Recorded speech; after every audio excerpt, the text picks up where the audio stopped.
Hoje nós vamos meditar no Evangelho de João, capítulo 1, verso de 1 a 14. Evangelho de João, capítulo 1, verso de 1 a 14.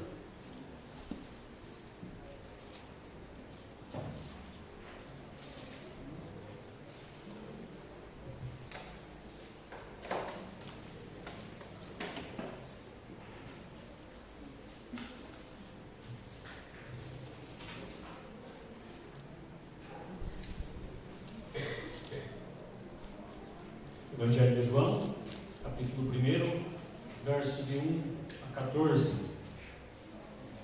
Diz assim o texto: No princípio era o Verbo, e o Verbo estava com Deus, e o Verbo era Deus. Ele estava no princípio com Deus. Todas as coisas foram feitas por intermédio dele, e sem ele nada do que se foi feito se fez. A vida estava nele, e a vida era a luz dos homens. A luz resplandeceu nas trevas, e as trevas não prevaleceram contra ela. Houve um homem enviado por Deus, cujo nome era João. Este veio como testemunha para que testificasse a respeito da luz, a fim de todos virem a crer por intermédio dele. Ele não era a luz, mas veio para que testificasse da luz, a saber, a verdadeira luz que, vindo ao mundo, ilumina a todo homem. O Verbo estava no mundo, e o mundo foi feito por intermédio dele, mas o mundo não o conheceu. Veio para o que era seu, e os seus não o receberam. Mas a todos quanto receberam, deu-lhes o poder de serem feitos filhos de Deus, a saber, aos que creem no seu nome, os quais não nasceram do sangue, nem da vontade da carne, nem da vontade do homem, mas de Deus. E o Verbo se fez carne e habitou entre nós, cheio de graça e de verdade, e vimos a sua glória como do unigênito do Pai. Vamos orar? Deus, obrigado pela leitura da tua palavra, obrigado, Deus, por esse tempo de louvor, e agora rogamos mais uma vez pela tua misericórdia, que o Senhor continue nos abençoando, continua falando ao nosso coração, Pai, através do meditar da tua palavra, que a tua palavra transforme a nossa vida, transforme o nosso coração, conforme o teu querer, conforme a tua vontade. Assim oramos, no nome de Jesus. Amém. Hoje eu queria dar início pensando um pouco a respeito de alguns textos dos evangelhos. Nós partimos agora do Evangelho de João, mas vamos passear por alguns, ao longo dos meses aí, por alguns outros textos dos outros evangelhos. Mas então começamos a partir aqui do Evangelho de João, e o Evangelho de João, se a gente observar a sua narrativa, ele difere em grande escala dos outros evangelistas. Todos os teólogos, a maioria deles, apoiam e concordam que o apóstolo João tenha sido o escritor desse evangelho. Ao longo da história surgiram algumas pessoas que levantaram algumas questões, levantaram algumas argumentações dizendo que não poderia ter sido o apóstolo João. Surgiram alguns outros nomes, mas ao longo da história não se sustentaram. Então ficou claro entre todos que o apóstolo João era o autor desse evangelho, e apenas uma pessoa muito próxima a Jesus poderia descrever a vida de Jesus, o seu ministério, com tanta particularidade, ou seja, com tanta singularidade. João descreve o ministério de Jesus. Se a gente olha para os 4 evangelhos que encontramos no Novo Testamento, o reverendo Hernandes Dias Lopes, uma vez eu ouvi ele falando, e ele fala de uma forma interessante, o porquê de 4 evangelhos. Ele diz: imagine 4 alpinistas escalando uma mesma montanha.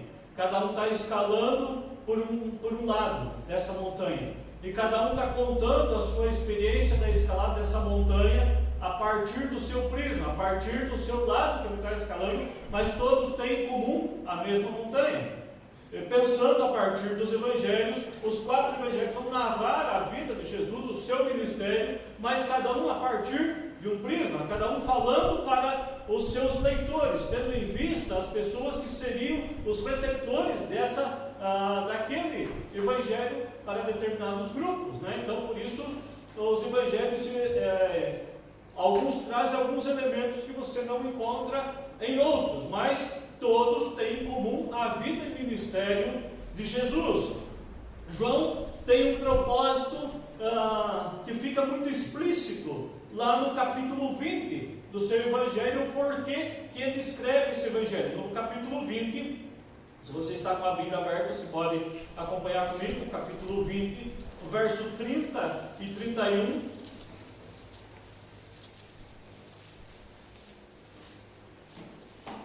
Capítulo 20, verso 30 e 31, ele diz: na verdade, fez Jesus diante dos discípulos muitos outros sinais que não estão escritos neste livro. Estes, porém, foram registrados para que creiais que Jesus é o Cristo, o Filho de Deus, e para que, crendo, tenhais vida em seu nome. O objetivo de João a escrever para os seus leitores era para que as pessoas que estavam lendo pudessem de fato crer que Jesus Cristo era o Filho de Deus, que era o Deus encarnado, que havia vindo ao mundo, que havia passado aquele período aqui pela terra, teria sido crucificado e teria ressuscitado. Então, lá no final do Evangelho, ele diz: esses relatos foram escritos para que creiam que Jesus é o Cristo. O Antigo Testamento apontou para Jesus, os profetas apontaram para Jesus, a história como toda apontava para Jesus. Agora, nos Evangelhos, a vida de Jesus ela fica explícita.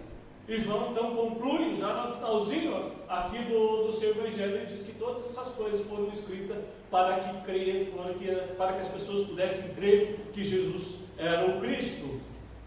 E a intenção aqui inicial de João é apresentar o Verbo de Deus como verdadeiro Deus encarnado e a vida eterna por meio do Verbo, por meio de Jesus Cristo, a todos aqueles que nele creem. E rapidamente nessa manhã eu queria fazer aqui 3 considerações com os irmãos. Peço que você mantenha a sua Bíblia aberta, assim nós vamos caminhando junto com o texto. E a primeira consideração que nós fazemos: antes de todas as coisas, o Verbo era Deus. Capítulo 1 de João, verso 1 e 2, que nós lemos, diz: no princípio era o Verbo, e o Verbo estava com Deus, e o Verbo era Deus. Ele estava no princípio com Deus. Quando nós iniciamos essa leitura do Evangelho de João, João apresenta dessa forma o Verbo de Deus. Essa palavra verbo ela vai aparecer apenas no Evangelho de João. Se vamos para os outros evangelhos, nenhum deles vai apresentar Jesus dessa forma, nenhum deles vai descrever Jesus como verbo. E provavelmente não há outro lugar no Novo Testamento que se diga tanto a respeito de Jesus como aqui e com tão poucas palavras. Se observarmos toda a narrativa da vida de Jesus, é como se João pegasse toda a vida de Jesus, toda a sua existência como Deus, e sintetizasse em poucas palavras, dizendo que Jesus era o Verbo de Deus. Então, nenhuma outra parte do Novo Testamento você vai encontrar tanta coisa dita em tão poucas palavras. Aqui, então, se afirma com singularidade que Cristo e as grandes consequências desse sacrifício, da sua incorporação, da sua encarnação, da sua vinda ao mundo. A palavra verbo, ela vem do grego logos, e no grego ela tem algumas variações. Por exemplo, ela significa palavra, razão. Os filósofos deram várias definições para a palavra logos, e a ideia de João ela se difere até mesmo do platonismo, da ideia de Platão, que ele dizia que logos para Platão significava a ideia universal e absoluta. Um outro pensador, que era Filo, que dizia que logos identificava como a sabedoria de Deus.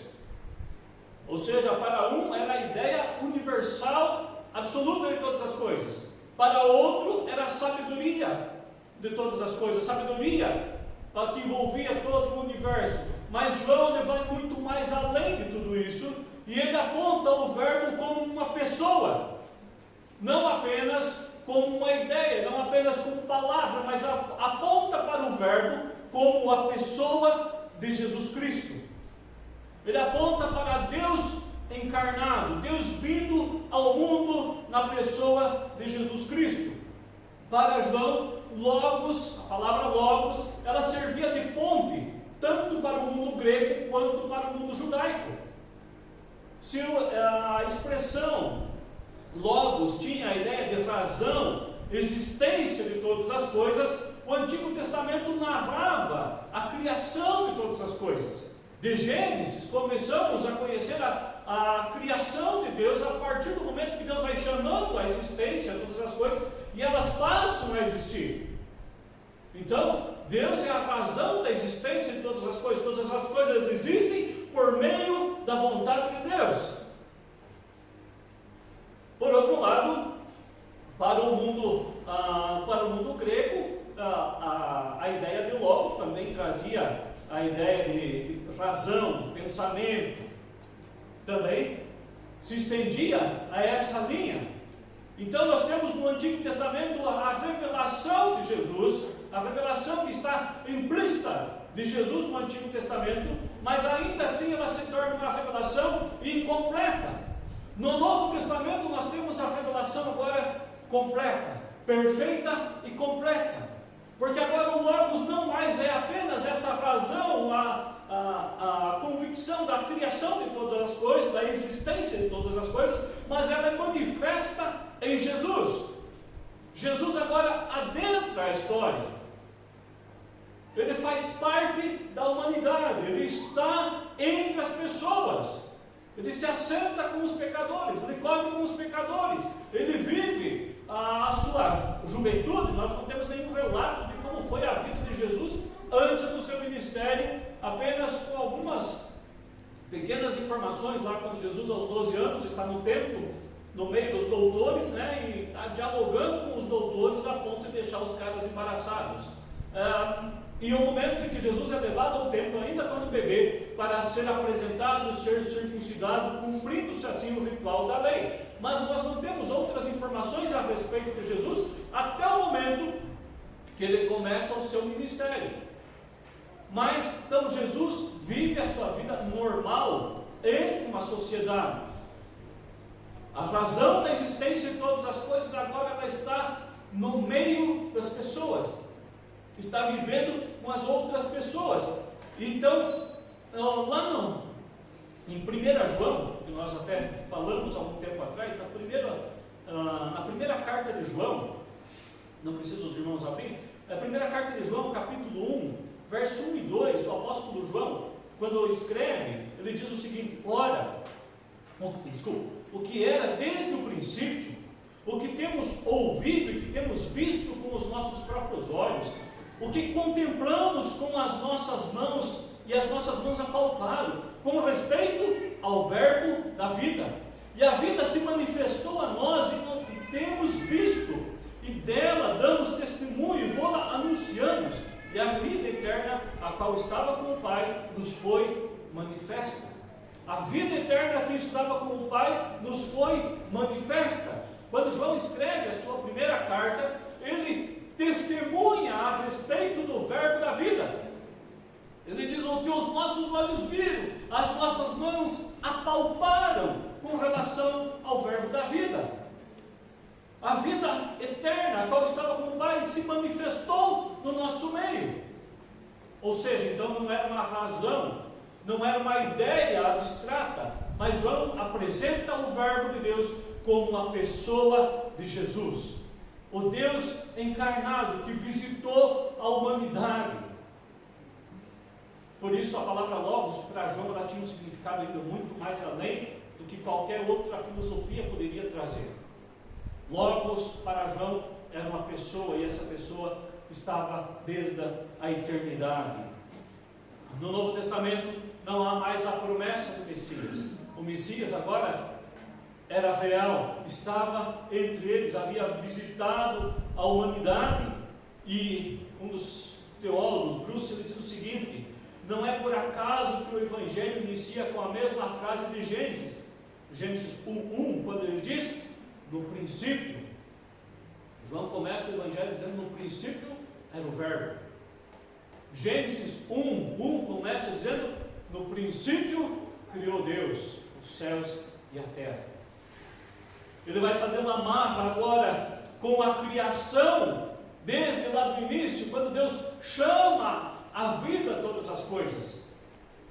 A primeira criação, e agora João vai apresentar então a nova criação a partir de Jesus Cristo. A criação da humanidade, a criação do mundo, a criação das coisas existentes, da matéria, tudo aquilo que nós sabemos que foram criadas. Agora há uma nova criação a partir de Jesus Cristo, a partir da sua vinda. Há aqui a manifestação da Trindade. O Verbo de Deus é distinto de Deus em si, mas tem uma relação pessoal e íntima com Ele. Mas ainda Ele participa da própria natureza de Deus, porque o Verbo era Deus. Ao mesmo tempo que o Verbo é distinto de Deus, é diferente de Deus, Ele é Deus. Há uma manifestação aqui da Trindade. O apóstolo João quer que o seu Evangelho seja lido a partir da revelação do Verbo de Deus. As ações e palavras de Jesus são ações e palavras do próprio Deus. Lá no próprio Evangelho de João, um pouquinho mais à frente, no capítulo 14, Jesus falando no capítulo 14, verso 9, ele diz: quem vê a mim, vê o Pai. Quando os discípulos questionam, né, mostra-nos o Pai. Ele fala: tanto tempo vocês estão comigo, e ainda vocês perguntam que querem ver o Pai. Quem vê a mim, vê o Pai. Mas ao mesmo tempo, são distintos na criação. Deus é o Criador, e o agente da criação é Jesus Cristo.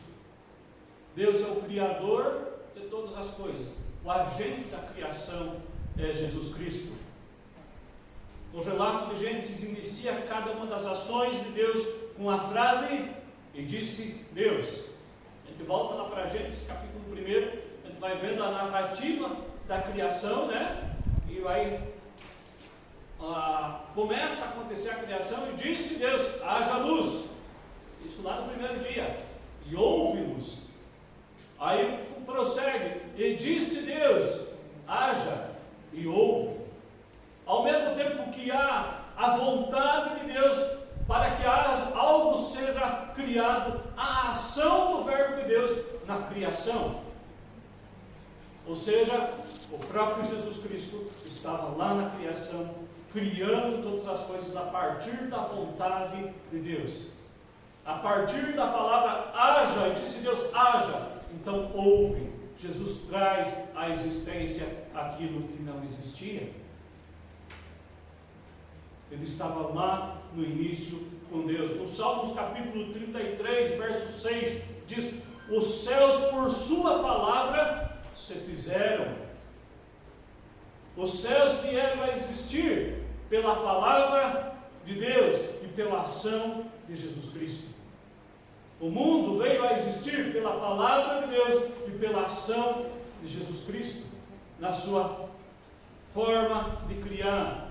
E o apóstolo João não é o único que defende, que apresenta Jesus como intermediador, como intermediação de toda a criação. Lá em Colossenses capítulo 1, verso 16 em diante, o apóstolo Paulo diz: pois nele foram criadas todas as coisas, nos céus e sobre a terra, as visíveis e as invisíveis, sejam tronos, sejam soberanias, quer principados, quer potestades, tudo foi criado por meio dele e para ele. Ele é antes de todas as coisas, nele tudo subsiste. Ele é o cabeça do corpo da igreja. Ele é o princípio, o primogênito entre os mortos, para quem todas as coisas ter a primazia. De quem o apóstolo Paulo está falando aqui? De Jesus Cristo. Ele é antes de todas as coisas. Nele há a primazia de todas as coisas. Nele foram criadas todas as coisas nos céus e sobre a terra, as invisíveis, as visíveis e as invisíveis. Ele é o agente de toda a criação. E isso é muito bom nós pensarmos, que normalmente nós pensamos na pessoa de Jesus Cristo, ou quando nós passeamos um pouco pela Trindade, e nós fazemos mesmo uma distinção, né? Quem é quem? Colocamos lá os seus graus, lá, né? Desenhando essa ideia de Trindade, e nos parece em alguns momentos que, né, Jesus é o cara que é mandado por Deus para vir no mundo, que nasce, cresce, sofre tudo isso para morrer, é crucificado, é morto, ressuscita e volta aos céus e acabou. Como se ele não tivesse tido outra interação com Deus em toda a criação. Como se fosse apenas um elemento que Deus agora manda para o mundo, para vir ao mundo, para nascer, crescer, sofrer as consequências do pecado, ser crucificado, ressuscitar e acabou. Mas ele estava em todo o momento da história. Em todo o tempo da narrativa da história, Jesus estava presente. Hebreus capítulo 1, verso 1 e 2, o autor diz: havendo Deus outrora falado muitas vezes, de muitas maneiras, aos pais, pelos profetas, nesses últimos dias, nos falou pelo Filho, a quem constituiu herdeiro de todas as coisas, pelo qual também fez o universo. Deus o constituiu herdeiro de todas as coisas, e ele termina dizendo, pelo qual também fez o universo. O universo que nós vemos são obras das mãos de Jesus, da obra criadora de Deus por meio de Jesus Cristo. Calvino, quando fala a respeito da narrativa de João, ele diz o seguinte: neste prólogo, o apóstolo declara a eterna deidade, ou seja, a divindade de Cristo, para informar-nos que Ele é o eterno Deus manifesto em carne, que o apóstolo Pedro, o apóstolo João posteriormente vai falar lá em Timóteo.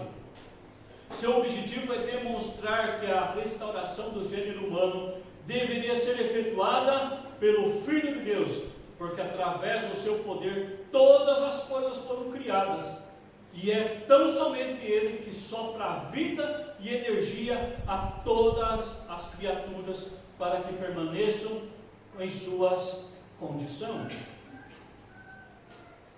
De acordo com a ideia de Calvino, é tão somente Ele que sopra vida, energia a todas as criaturas para que permaneçam em suas condições. É Ele que nos dá a energia. É de Jesus Cristo que emana energia para a nossa existência. É de Cristo que emana energia para tudo aquilo que nós vemos existindo à nossa volta. Nada acontece por acaso. Nada nesse mundo acontece simplesmente por obra do acaso. Tudo está debaixo do poder de Deus. Tudo está debaixo da soberania de Deus. E tudo isso é mantido pela palavra e pela ação de Jesus Cristo. Por isso o verbo de Deus não pode ser uma razão ou uma ideia abstrata, mas a manifestação do próprio Deus por toda a história da criação. A nossa vida não é obra do acaso. Tem uma música que fala: o acaso vai me proteger, né? O acaso não protege ninguém.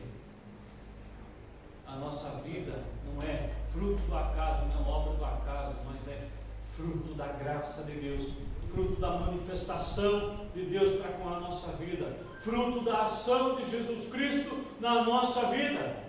Pensando dessa forma, Deus invade a nossa vida de duas maneiras. Primeiro, quando nos cria. Segundo, quando a nossa vida é sustentada pela ação de Deus, pela ação de Jesus Cristo. E ainda em terceiro lugar, somos resgatados do império das trevas pela ação de Jesus Cristo. vontade do Pai manifesta toda ela por meio de Jesus Cristo. Ele nos deu vida, vida física, vida eterna. Segunda consideração que fazemos a respeito do Verbo de Deus, que o Verbo de Deus é a luz do mundo. O Verbo de Deus é a luz do mundo. Se você está com a Bíblia aberta, lá no Evangelho de João, capítulo 1, versos 6 e 7, diz: houve um homem enviado por Deus, cujo nome era João. Este veio como testemunha para que testificasse a respeito da luz, a fim de todos virem a crer por intermédio dele. Quando nós estamos lendo esse prólogo, que é chamado prólogo de João, essa introdução que João faz apresentando o Verbo de Deus, é como se no meio dessa narrativa João abrisse um parêntese, né? Ele está falando a respeito do Verbo, e chega um determinado momento, ele fala: houve um homem enviado, né? Houve um homem enviado por Deus, cujo nome era João. Pode até pensar, o que João tem a ver com a narrativa que ele vem trazendo até agora? Mas aí, quando você vai observando o que está por detrás da ideia de João, você vai entendendo por que ele traz a figura de João. Por certo, João Batista havia se tornado uma pessoa pública de grande influência durante o seu ministério até a manifestação de Jesus. Basta recordar da vida de João Batista, da sua concepção, filho do sacerdote Zacarias e Isabel, um casal já com bastante idade, que não tinham filhos. Isabel era estéril, né? Zacarias era sacerdote. Coube, por sorte, né, no seu turno, fazer a oferta e sacrifício. Eu já comentei algumas vezes aqui, né, que essa espécie de sorteio que havia, a forma que era escolhido o sacerdote que ofereceu o sacrifício, isso poderia acontecer uma única vez na vida de um sacerdote. Pelo número de sacerdotes que existia, essa forma que era feita para escolher o sacerdote, então era possível que ele fosse selecionado uma única vez na vida. Possivelmente tenha sido a única vez que Zacarias tenha entrado no Santo dos Santos para assim fazer o sacrifício, para oferecer o sacrifício. E lá ele se demora porque um anjo o visita naquele momento. E há uma expectativa do povo que está lá fora pelo tanto que ele se demora. E quando ele sai para fora, ele sai mudo, né? Ele não consegue mais falar. Então, até que se passa o tempo, Isabel engravida até o momento que João Batista nasce. Então ele volta a falar novamente. A partir desse momento há uma expectativa muito grande de quem seria João Batista. Sai, vai viver no deserto, se torna um dos essênios, vive lá no deserto, começa o seu ministério, né? Então há essa expectativa porque a maneira que ele, do seu nascimento já é uma maneira, um milagre, a forma que João Batista é concebido e vem ao mundo.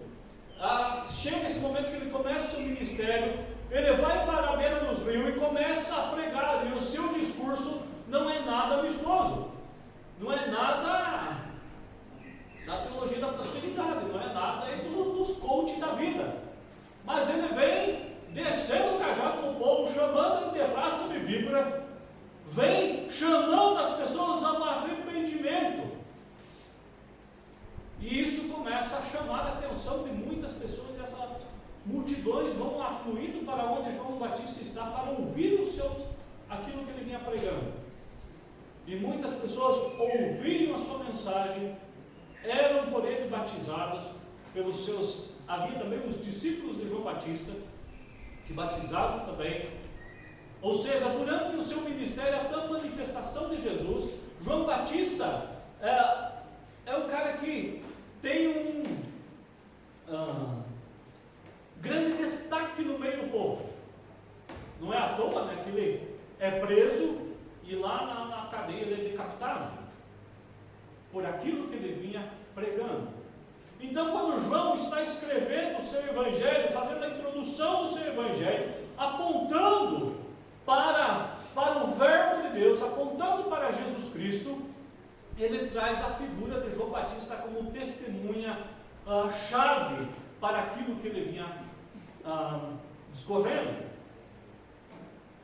Na narrativa de Mateus e Lucas, nos permite desprender algo da profundidade com que este impressionou as pessoas e do modo como era intenso o movimento de avivamento desencadeado por ele.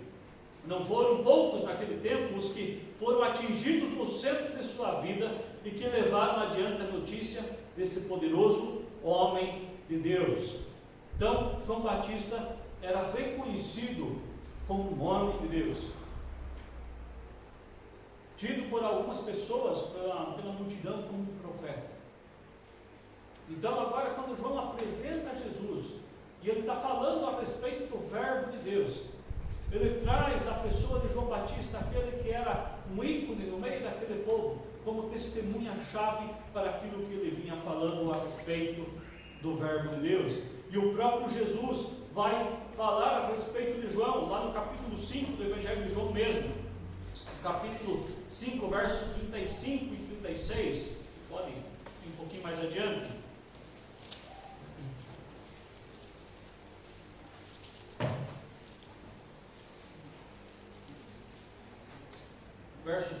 Capítulo 5, verso 35 e 36, algum irmão pode ler para nós? Declarou-lhes, pois, Jesus: eu sou o pão da vida, o que vem a mim jamais terá fome, o que crê em mim jamais terá sede. Porém, eu já vos disse que, embora me tenhais visto, não credes. 5:35? 5:35 é 5:35 e 36. Isso, exato. Ele era a lâmpada que ardia e alumiava, e vós quisesse por algum tempo alegrar-vos com a sua luz. Mas eu tenho maior testemunho do que o de João, porque as obras que o Pai me confiou, para que eu as realizasse, essas que eu faço testemunho do meu respeito de que o Pai me enviou. As obras que eu faço testemunho que o Pai me enviou. O próprio Jesus, ele testemunha a respeito de João Batista, e ele fala, ele era a lâmpada que ardia e alumiava, e vós quiseste por algum tempo alegrar-vos com a sua luz. E mais à frente, capítulo 10, no verso 41, vai dizer, e iam muitos ter com ele e diziam, realmente João não fez nenhum sinal, porém tudo quanto disse a respeito deste era verdade, e muitos ali creram nele. Tudo, realmente, João não fez nenhum sinal, porém tudo quanto disse a respeito deste era verdade. Por isso, o apóstolo João, quando está escrevendo, então, ele traz à memória do povo a figura de João Batista, daquilo que João Batista ensinava, daquilo que João Batista apontava para Jesus, ou seja, assim lhe dava autenticidade para aquilo que ele vinha traçando a respeito do Verbo de Deus. A intenção do apóstolo João não era que as pessoas crescem em João Batista, mas que por meio do seu testemunho viessem a crer em Jesus. Infelizmente, até nos dias de hoje, muitas pessoas têm os seus gurus religiosos, né? Elegem algumas pessoas como o seu guru, né? Se fulano de tal pregou e disse, então se torna palavra de Deus, né? Se torna verdade. E em alguns casos, até alguns pregadores são pessoas sérias, que realmente têm intenção pregar o Evangelho de Cristo, mas que arrastam multidões de pessoas, como se aquela pessoa, aquele pregador representasse algo a mais, que não fosse apenas o Evangelho que ele prega, mas que a sua pessoa o representasse de alguma forma. Já citei algumas vezes aqui, né, o pastor Marco também sempre lembra do livro Boanerges I, o apóstolo dos pés sangrentos. Um dos que narram a sua biografia registra que, registrando a história, fala de alguns momentos em que muitas pessoas agora iam para ouvir esse camarada chamado Sundar, né? Sundar Singh, e esse que narra a sua vida, ele diz: raras vezes a perseguição do mundo é tão prejudicial ao servo de Deus como a adulação da igreja. Raras vezes a perseguição do mundo é tão prejudicial ao servo de Deus como a adulação da igreja. Aí ele continua registrando e ele conta que em uma determinada ocasião uma mulher vem até o Sadhu, como ele era conhecido, pedindo que ele fosse ao hospital orar pelo seu filho que estava desenganado pelos médicos. E ele fala, a mulher chega e pede para ele, implora para ele que ele fosse até o hospital e orasse pelo seu filho, que impusesse as mãos sobre a vida do seu filho. E ele responde para ela e falou: minhas mãos não têm poder nenhum. Até ele cita anteriormente que quando ele era adolescente ainda, que ele despedaçou o Novo Testamento. Ele fala: as mãos que despedaçaram a palavra de Deus não são dignas de abençoar ninguém. Mas por insistência dessa mulher, ele vai até o hospital, ora por aquela criança que já estava desenganada pelos médicos. 3 dias depois, em uma das suas conferências, quando ele está pregando, lá estava a mulher com o seu filho, totalmente restaurado. Então, Sundar mesmo observa que, por mais que ele tenha insistido que quem tinha poder para curar era apenas as mãos de Jesus e não as suas, muitas pessoas agora tinham como um curandeiro. E ele mesmo disse: percebi que, embora eu repetisse que a cura fora, quem cura fora Cristo, o povo começava a considerar-me como um milagreiro. Concluí que não deveria fazer isto novamente, porque encorajaria a superstição e desviaria a atenção do evangelho que eu pregava. Ele observa então que, por mais bem que ele tivesse feito aquele menino, ter ido ao hospital e orado por ele, para que a sua saúde fosse restabelecida assim como foi, ele observa que aquilo ele não deveria fazer novamente, porque isso desviava a atenção do evangelho que ele pregava.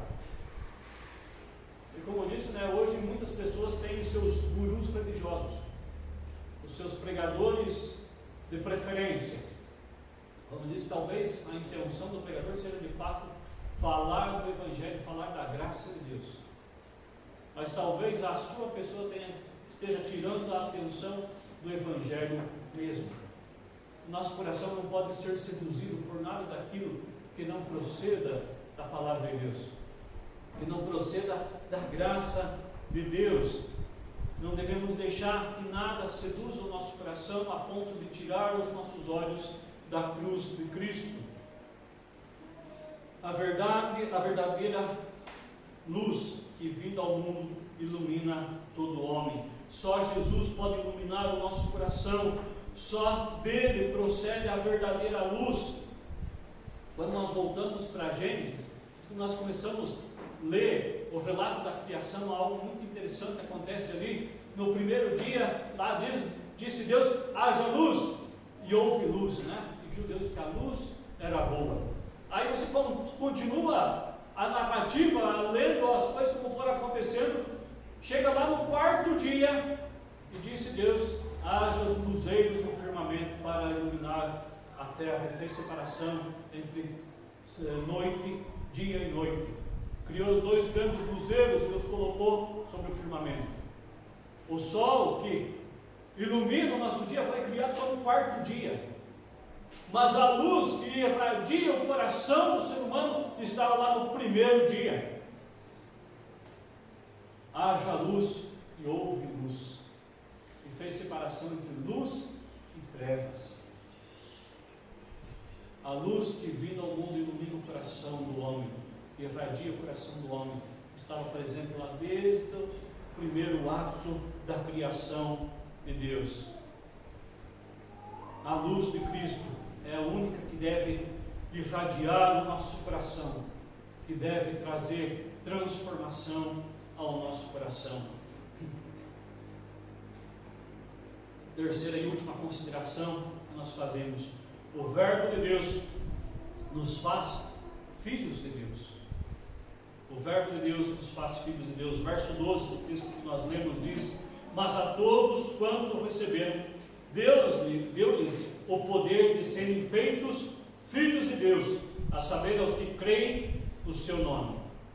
Talvez esse seja o texto mais usado para a evangelização, né? Quando nós estamos evangelizando, conversando com algumas pessoas, falando a respeito de Jesus, normalmente é usado esse texto, né? Deus nos deu, por meio de Jesus, poder de sermos feitos filhos de Deus. Pela ignorância em relação à palavra de Deus, muitos dizem, né, que todos são filhos de Deus. Aqueles que não conhecem a palavra de Deus olham e dizem: não, todos são filhos de Deus. Ou também a expressão: também sou filho de Deus, né? Mas de acordo com aquilo que a própria palavra de Deus nos diz, isso não é verdade. O homem natural não tem direito algum de reivindicar ser filho de Deus. Somente Cristo dá aos homens o poder, o direito de se tornarem filhos de Deus. E é interessante quando o João usa essa expressão, né? Quantos os que receberam, deu-lhes o poder de serem filhos de Deus. Poder vem da palavra dunamis, né? E dinamite, explosão, algo que transforma, que arrebenta, estraçalha.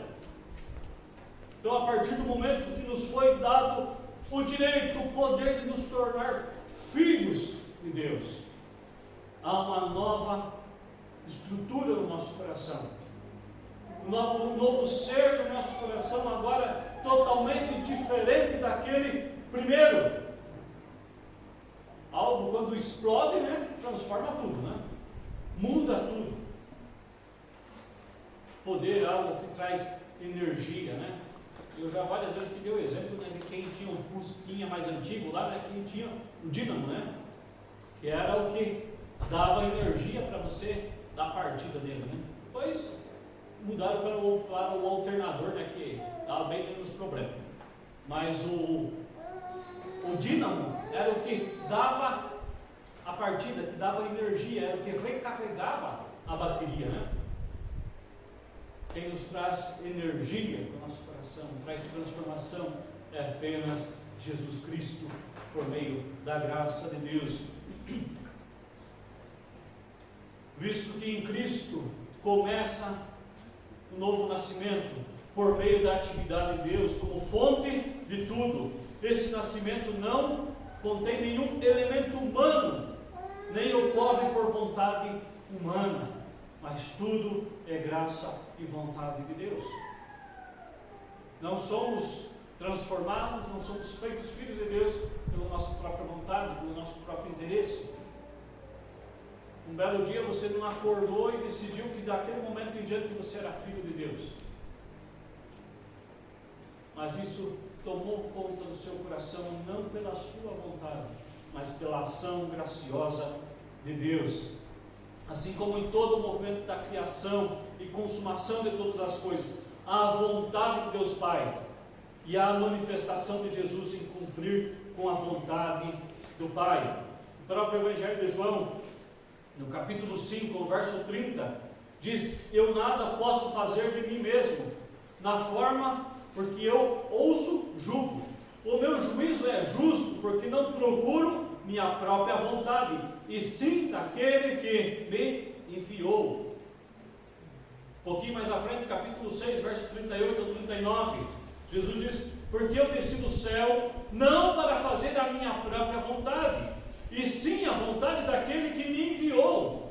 E a vontade de quem me enviou é esta, que nenhum eu perca, e todos os que me deu, pelo contrário, eu os ressuscitarei no último dia. A vontade daquele que me enviou é que nenhum eu perca. E se nós vamos mais à frente, lá no capítulo 14, quando é registrada a oração sacerdotal de Jesus, quando ele estava orando, ele diz: os que o Senhor me deste, nenhum deles se perdeu, exceto o filho da perdição que estava destinado para isso. Nós somos guardados pela ação de Jesus Cristo, pelo poder de Jesus Cristo, primeiro pela vontade soberana de Deus e pela ação de Jesus Cristo. No plano eterno de Deus, o homem não é mero espectador da criação, não é apenas mais um elemento da criação, mas o homem é a manifestação da vontade soberana de Deus. Eu, você, nós somos manifestação da vontade soberana de Deus. Não viemos ao mundo por acaso, não nascemos por acaso, mas sim pela vontade soberana de Deus, os quais não nasceram do sangue, nem da vontade da carne, nem da vontade dos homens, mas de Deus. Como disse, ninguém se torna filho de Deus pela própria vontade, se não houver essa ação transformadora de Jesus Cristo no seu coração. Também essa mesma ação transformadora, agora por meio da ação do Espírito Santo, é que nos testifica de que somos filhos de Deus, que nos dá certeza de que somos filhos de Deus. E isso o apóstolo Paulo agora vai deixar muito claro lá na carta aos Romanos, quando ele fala no capítulo 8, verso de 1 a 16, ele diz: o próprio Espírito testifica com o nosso Espírito que somos filhos de Deus. Ora, se somos filhos de Deus, somos também herdeiros e herdeiros de Deus, e co-herdeiros com Cristo. Se com Ele sofremos, também com Ele seremos glorificados. O próprio Espírito, agora, como falei lá no início, é apresentado a Trindade, agora com o texto aqui de Paulo aos Romanos é fechada essa ideia da Trindade, a ação soberana de Deus da sua vontade, a ação de Jesus Cristo na sua criação, a filiação a Deus por meio de Jesus Cristo e a ação do Espírito Santo de testificando, nos dando convicção ao nosso coração de que agora somos filhos de Deus, que nos dá certeza, que nos dá esperança em Deus. É a ação do Espírito Santo no nosso coração, que provoca transformação. Por isso, aqueles que se renderam ao Senhor, que se prostraram diante do Senhor, que confessaram como Senhor e Salvador das suas vidas, não precisam viver com medo ou com anseio no seu coração, porque o próprio Espírito testifica, nos dá certeza, nos dá absoluta convicção de que pertencemos ao Senhor, de que somos filhos de Deus, herdeiros, co-herdeiros com Cristo, e também com Ele seremos glorificados. Aguardamos novos céus e a nova terra, onde habita a justiça, onde não há nem choro, nem pranto, mas aonde desfrutaremos para toda a eternidade da presença do Senhor. É apenas o Espírito Santo que convence o coração do pecado. Nenhum pastor, nenhum teólogo, nenhum líder, por mais influente que seja, tem poder ou capacidade de convencer alguém do seu estado de miséria, de pecado. Apenas a ação do Espírito Santo, que é capaz de nos convencer de que somos pecadores, que é capaz de nos convencer que precisamos da salvação por meio de Jesus Cristo. Só Ele que nos leva a nos quebrantar diante do Senhor. Só Ele que nos leva a confessarmos o Senhor como Senhor e Salvador das nossas vidas. Isso é conversão, e não apenas ser convencido de que o Evangelho é bom, de que a ideia religiosa é agradável. A transformação ela vem por meio da ação de Jesus Cristo. E eu quero concluir nessa manhã com o texto lá de Atos, capítulo 17, verso 28, quando o apóstolo Paulo, citando um dos poetas, ele diz: pois nele vivemos e nos movemos e existimos. Pois nele vivemos e nos movemos e existimos. É apenas em Deus que nós nos movemos, nós existimos, apenas em Deus. A nossa vida existe por causa da vontade soberana de Deus. Se estamos aqui reunidos, glorificando o nome do Senhor, é por causa da vontade soberana de Deus. Não é pelas nossas próprios interesses, mas por causa da sua soberania, por causa do seu amor, que um dia invadiu o nosso coração, que tem transformado o nosso coração. E eu desafio você a cada dia se prostrar ainda mais diante do Senhor. Permitir que Ele transforme a sua vida, a sua maneira de pensar, a sua maneira de agir. O amor com que Deus te amou, me amou, levou seu próprio Filho descer ao mundo, morrer na cruz, para ser ressuscitado em nosso favor. Então, que de fato possamos viver em Cristo, nos mover em Cristo, e tudo aquilo que viermos a fazer ao longo dos nossos dias, glorifique o seu santo nome. Vamos orar, baixe a cabeça.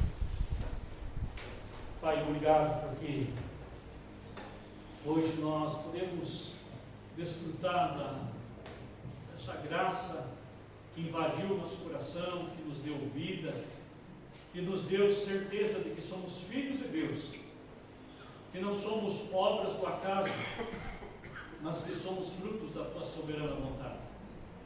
Nós te agradecemos por isso.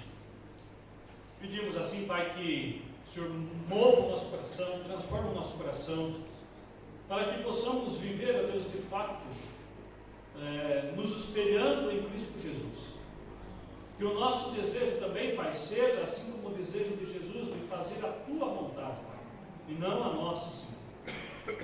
Que o nosso coração seja moldado, transformado a cada dia, para que também, cada dia mais, possamos nos parecer com Cristo. Que a tua misericórdia, Pai, se manifeste na nossa vida. Que cada dia testifique mais com o nosso espírito, Pai, de que somos teus filhos, Pai. Que o mundo, por mais adverso, por mais perigoso que seja, não venha nos espantar, Pai. Mas pelo contrário, que cada dia o nosso coração esteja mais e mais seguro no Senhor. E que no momento em que a nossa vida aqui findar, Deus, possamos nos alegrar na tua presença para toda a eternidade. E assim o Senhor nos abençoe, Pai. Pela tua misericórdia, assim o Senhor continue aconchegando o nosso coração, continua aquecendo o nosso coração pela tua graça maravilhosa. Assim oramos no nome de Jesus. Amém. Amém.